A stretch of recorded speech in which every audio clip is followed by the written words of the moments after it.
Brought to you by Biz Analyst by Khata Book.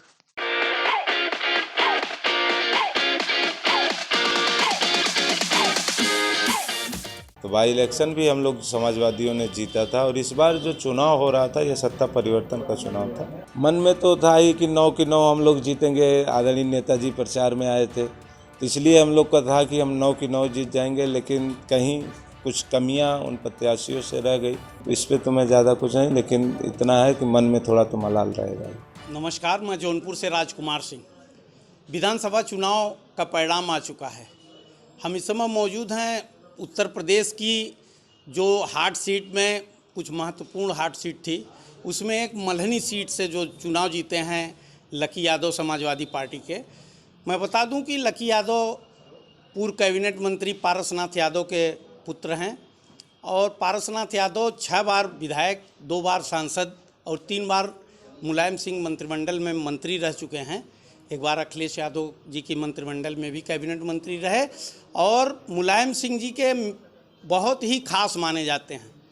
इस लिहाज से कि मुलायम सिंह 2017 में 2 जनसभाएं कहीं की थी, तो एक शिवपाल जी के लिए किए थे, दूसरा उन्होंने मल्हनी में पारसनाथ जी के लिए किया था।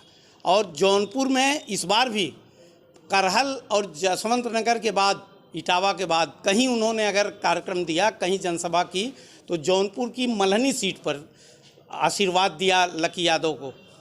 हम बात करते हैं, हमारे बीच में हैं लकी यादव समाजवादी पार्टी से जो जीते हैं चुनाव, और इनका मुकाबला प्रदेश के बाहुबली सांसद में गिनती होती है और बहुत ही प्रभावशाली जो कि धनंजय सिंह, उनसे इनका मुकाबला था और 18,000 से ज़्यादा मतों से इन्होंने करारी शिकस्त दी है। हम बात करते हैं, सबसे पहले तो लकी यादव जी आपका बहुत बहुत स्वागत, बहुत बहुत आप चुनाव जीते। धन्यवाद। आप बताएं कि कैसे ये जीत आपको हासिल हुई। मल्हनी की महान जनता चुनाव लड़ रही थी। जब बाई इलेक्शन हुआ था तो उस समय भी मल्हनी की महान जनता, उस समय मुख्यमंत्री जी आए थे, 2 सभा किए थे। तो बाई इलेक्शन भी हम लोग समाजवादियों ने जीता था और इस बार जो चुनाव हो रहा था ये सत्ता परिवर्तन का चुनाव था और इसमें लोग सरकार बनाना चाह रहे थे, लेकिन दुर्भाग्यपूर्ण सरकार नहीं बन सकी। लेकिन मल्हनी की महान जनता चुनाव लड़ रही थी और मल्हनी की महान जनता बखूबी चुनाव जीती है। तो ये बताएं कि आपका मुकाबला जिससे था, पूर्व सांसद काफ़ी प्रभावशाली माने जाते हैं और इस बार वो अपनी जीत भी लगभग पक्की मान रहे थे। तो ये जो उपचुनाव में आप 73,000 वोट पाते हैं, इस चुनाव में आते आते आप 23 से 24,000 वोट बढ़ा लेते हैं, ये कैसे संभव हुआ? मेरा लगातार लोगों के बीच में, 1 साल पहले जब मैं उपचुनाव में जीता था, उसके बाद लगातार लोगों के सुख दुख में पहुंचता रहा।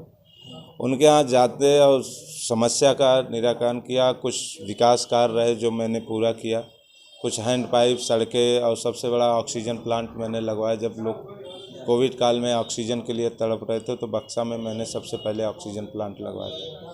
तो लोगों के बीच में आना जाना, उनके सुख दुख में पहुँचना, इसके नाते हमको और आदरणीय नेताजी जो हमारे पिताजी जिसके सानिध्य में रह के राजनीति स्टार्ट किए, आज उस दुनिया में नहीं है मेरे पिताजी। तो 2017 के चुनाव में नेताजी पापा के प्रचार में आए थे।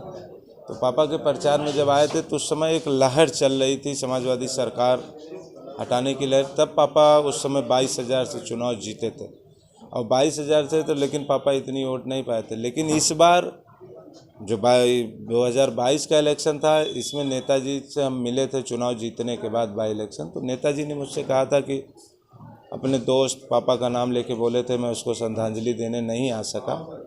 जब तुम चुनाव लड़ोगे, चुनाव होगा तो तुम्हारे प्रचार में आऊँगा, तो वही मेरी श्रद्धांजलि होगी। तो नेताजी पिताजी का जो संबंध था, नेताजी आए थे हमारे क्षेत्र में, आशीर्वाद दिए, मल्हनी वासियों को भी आशीर्वाद, पूरे ज़िले को आशीर्वाद दे के गए, जिसका नतीजा ये रहा कि मल्हनी में इतनी, पापा 2012 में 84,000 वोट पाए थे, लेकिन नेताजी आए और उन्होंने आशीर्वाद दिया, इसलिए हम लोग 97,000 समथिंग वोट पा गए। तो नेताजी का आशीर्वाद था, राष्ट्रीय अध्यक्ष जी का आशीर्वाद था, इसलिए हम लोग इतनी वोट पाए। इसका श्रेय, इस जीत का जो ऐतिहासिक जीत आपने हासिल की, इसका श्रेय किसको देना चाहेंगे? मल्हनी की महान जनता को जीत का श्रेय है और मल्हनी की महान जनता ने चुनाव जीता है और हम अपने नेता आदरणीय राष्ट्रीय अध्यक्ष जी को भी श्रेय देना चाहते हैं कि वो हमारे यहाँ आए लेकिन 5 मिनट ही भाषण दिए, लेकिन उस 5 मिनट में उन्होंने मुझे जीत दिला दी। जौनपुर जिले में 9 में से 5 सीटें समाजवादी पार्टी जीती है। 3 सीटें बहुत ही मामूली अंतर से 500, 1000, 1200 अंतर से हारे हैं। सरकार नहीं बन रही है, क्या कोई मन में कोई मलाल है? मन में तो था ही कि 9 की 9 हम लोग जीतेंगे। आदरणीय नेताजी प्रचार में आए थे, तो इसलिए हम लोग का था कि हम 9 की 9 जीत जाएंगे, लेकिन कहीं कुछ कमियां उन प्रत्याशियों से रह गई, जिसके नाते वो बहुत थोड़ा कम अंतराल से हारे।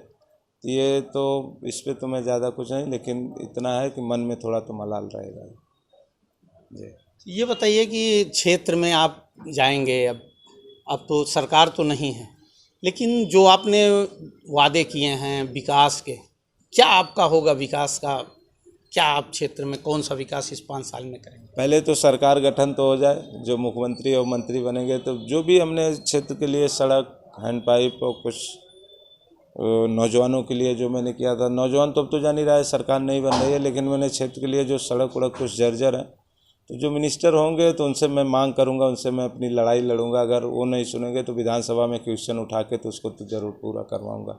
जो मैंने क्षेत्र के लिए, जनता के लिए मैंने जो वादा किया है, उसको तो मैं पूरा ज़रूर कराने का प्रयास करूँगा। इतना नहीं हो सकता कि अगर सरकार में रहता तो 100% करा लेता, विपक्ष में रह के अगर 50%, 60% भी करा लूँगा, तब भी मेरे लिए और क्षेत्र के लिए बहुत ज़्यादा उपलब्धियाँ हो गई। ये तो आप जान ही रहे हैं कि किसको हराया हूँ, मुख्यमंत्री जी के करीबी को हराया हूँ, तो इसलिए मल्ली में थोड़ा विकास करने में दिक्कत आएगी, लेकिन हारूंगा नहीं कहीं। लड़ाई तो हरदम लड़ता रहूँगा और लड़के मल्ली का विकास ज़रूर पूरा कराऊँगा।